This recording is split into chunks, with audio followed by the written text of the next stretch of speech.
Hey, what's up mga kasgoy? Welcome back to my channel. Ngayon kung bago ka pa lang sa aking channel, please do subscribe, like, and share, and comment. And click the notification bell para updated ka sa aking mga latest video. If you're ready mga kasgoy, let's do this. Let's go!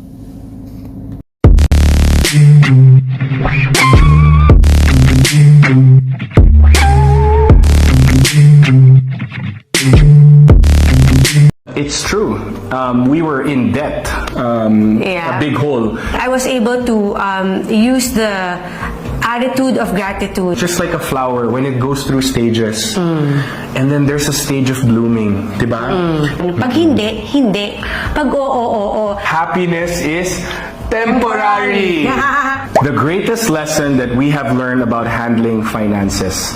This is something actually that when you look up on Google or you look at our comments and we were asking about what topics we want to discuss, finances has so much questions about it, right? But before answering the greatest lesson, there should be a little backstory. Correct. And that backstory was you were handling your own, right? Yeah. So, nung bagong kasal kami ni Doug, ang kinasanayan ko kasi is for me to pay for my own bills.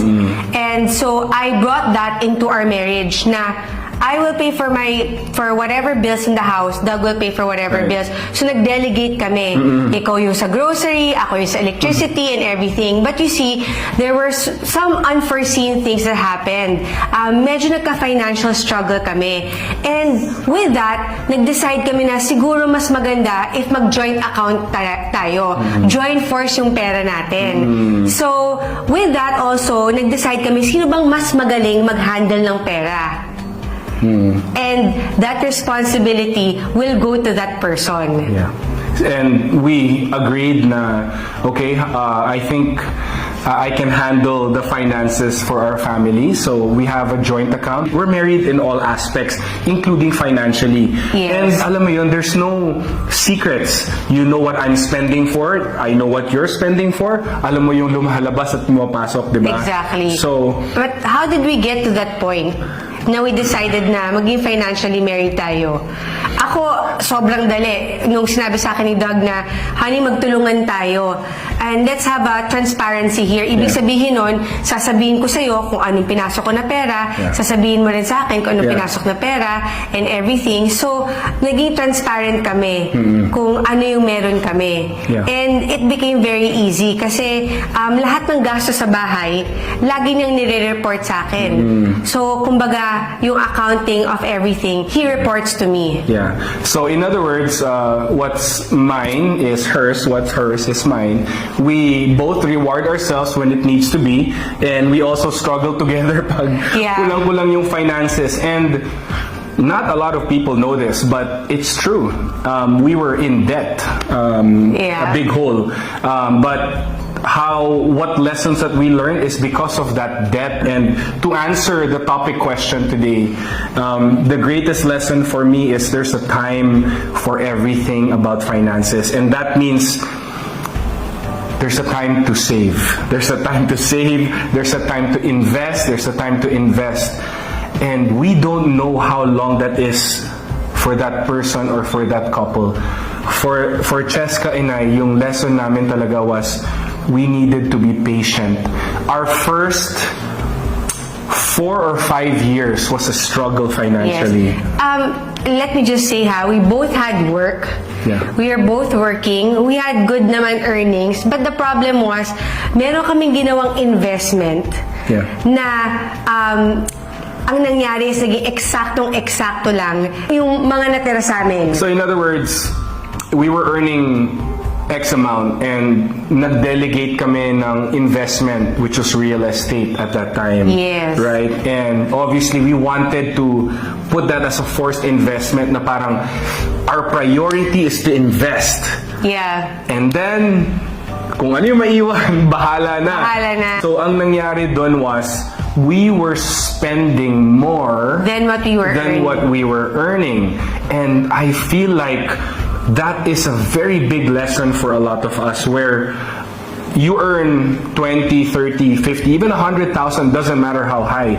But if you are spending more than what you are earning, you're gonna be digging yourself in a hole. And as the months go by and years, sobrang lalim na ng hukay. And for Chex and I, we were there. Diba? We were there at that big problem where we had to resolve these monetary issues. And I specifically remember one time, Han, that we were investing already for a good 2 years. Diba? In my head lang, hindi pa ako nagpapaalam sa kanya. So I said, I think it's time to reward myself. I've been in the pros, I was already in the PBA, and I wanted to reward myself. In our bank account, there was 350,000 pesos. Okay? 350. And I wanted to buy a TV, a plasma TV, 50-inch, and I wanted to buy some JBL speakers. And the total for that was 250,000. Okay, and in my head talaga, I deserve this.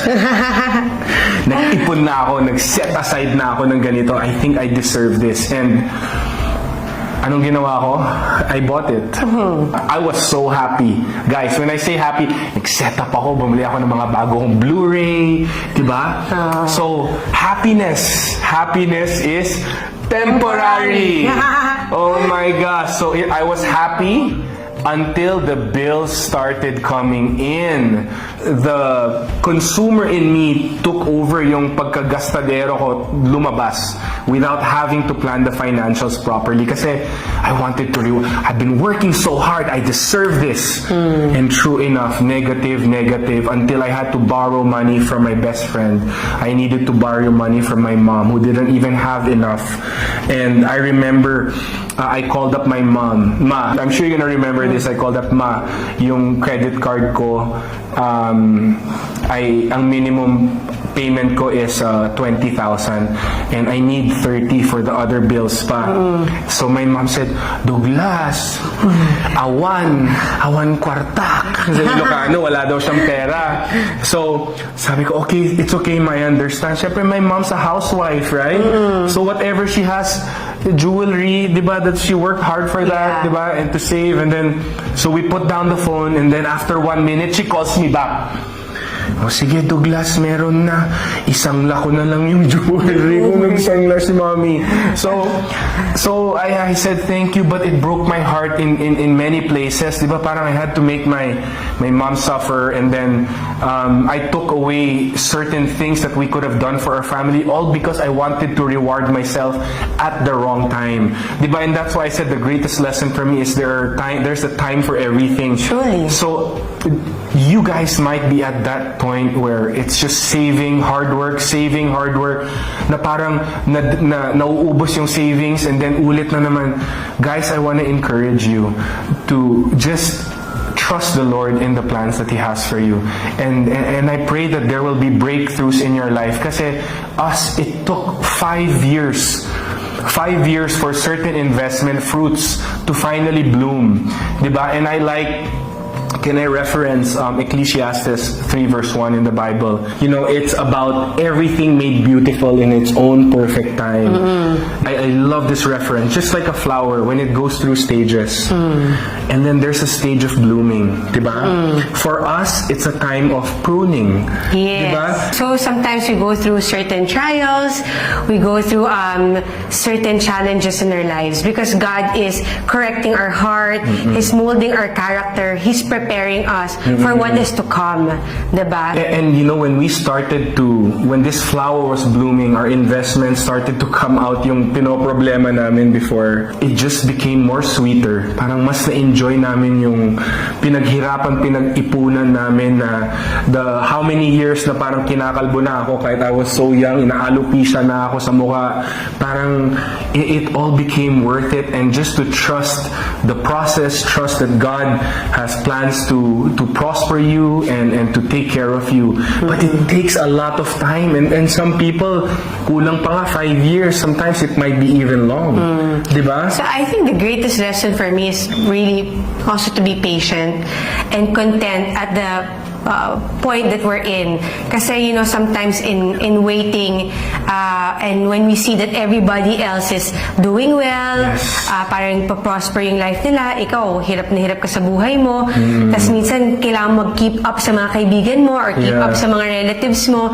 I've used that time that when we couldn't really spend to be content with what I have, not to compare myself to other people, not to compare our situations with other people, and it's really, I was able to use the attitude of gratitude. So, tinignan ko, ano ba yung mga meron ako? May family ako, meron pa rin kaming bahay na inuuwian. Nagre-rent pa kami guys during this time. Nakakakain naman kami sa tama. We have our helpers naman to be with us, diba? To me, it wasn't as bad. Parang yung mga luho ko, yung mga needs ko, pwedeng maghintay yan. So, ako, parang nag-focus na ako dun sa anong meron ako, and that helped me a lot. I want to commend you because that's very true. When nung boyfriend-girlfriend kami, my first impression of Chex is high maintenance. I need to go shopping for her all the time. Diba? She comes from a good family and parang things were provided for her, properly, right? And I wanted to commend Chex about this story. And if you remember, we were at the store. We were at the shop and I wanted to buy some things, but Doug said it's not time because, we have to pay certain bills. And, ako naman, hindi naman sumama yung loob ko, pero sabi ko, sige honey, okay lang, I'll put it down na muna. And yung parang na-learn ko dun sa time na yun is to really have self-control as well eh. You have to be realistic with your situation. Pag hindi. Pag oo. At dumating rin kami sa time na binenta ko yung mga kotse ko. There was a time that we needed a down payment for certain things. Yes, and we had to sell Cheska's car. Diba? Two of my cars. And thinking about it, diba, parang I was able to get what I wanted, but Cheska didn't get what she wanted, diba? So, but it's okay because me also, I wanted you to realize things on your own. Hindi rin ako yung type na pipigilan ng pipigilan. Hindi, matatanda na tayo Alam mo na yung dapat mong gawin. You already know your responsibilities. You know what are the things that we should prioritize. So, for me, greatest lesson is to be content, is to have self-control, and at the same time, to have patience. Kasi, alam mo, Ito yan mga kasgoy, napanood nyo, nakita ko sa pamilya na to, magmula nung nag-start si Kramer nag-concentrate sa pagbablog, bago siya magretiro sa PBA, nakita ko paano nag-work yung family nila, how they handle their family business, sa kanilang mga anak, yung mga priority nila, talaga nagko-compliment sila mag-asawa, makikita mo na talagang maligaya, matiwasay, at magandang ehemplo yung pamilya nila, na marami tayong mapupulot sa kanila, how they handle their financial freedom, their financial status, matututo ka sa kanila kasi itong mag-asawa na to talaga ehemplo umahanga talaga ako dito na pwede natin tularan lalo na sa mga anak nila, talagang makikita mo kung paano sila pinalaki ng kanilang mga magulang dahil sa mag-asawa na to magaling talaga mag-handle ng pamilya yan lang po mga kasugoy, sana tularan natin sila umayo kayo mga Team Kramer, shoutout sa inyo, God bless and more power sa inyong career sa pag-vlog. And mga kasugoy, hanggang sa muli, ito po Cesar Castillo Jr. nagsabing tirahin mo na yan, baka tirahin pa ng iba. Until next time, sugoy, peace out.